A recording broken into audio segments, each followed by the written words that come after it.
বিশ্বনবী বলেন, মান ক্বারা আয়াতাল কুরসি দুবুরা কুল্লি সালাতিন মাকতুবাতিন লাম ইয়ামনাহু মিন দুখুলিল জান্নাতি ইল্লাল মাউত।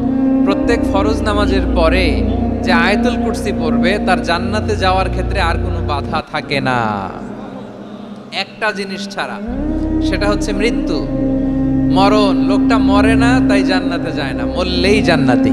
এই আয়াতুল কুরসির এই আয়াতে আল্লাহ তাআলা খুব স্পষ্টভাবে নিজের পরিচয় তুলে ধরেছেন। আবার সূরাতুল ইখলাসের ভেতরে আল্লাহ তাআলা খুব চমৎকার ভঙ্গিমায় তিনি নিজের পরিচয় তুলে ধরেছেন। অনুরূপভাবে সূরা হাশরের শেষ 3 আয়াতেও আল্লাহ তাআলা খুব চমৎকারভাবে নিজের পরিচয় তুলে ধরেছেন। আওয়াজ করে পড়ুন সুবহানাল্লাহ। সূরা হাশরের শেষ 3 আয়াতের একটা বিশেষ ফজিলত আছে, এটা আপনারা পড়বেন। কি ফজিলত? বিষ্ণু ঈসা ইসলাম বলেন, মান ক্বালা হিনা ইউসবিহু সালাসা মাররাতিন আউযু বিল্লাহিস সামিউল আলিম মিনাশ শাইতানির রাজীম সুম্মা ক্বারা সালাসা আয়াতিন মিন আখিরি সূরাতিল হাশরি ওয়াক্কালাল্লাহু বিহি ৭০,০০০ মালাকিন ইউসাল্লুনা আলাইহি ওয়া ইন মাতা ফি যালিকাল ইয়াউমি মাতা শাহীদান।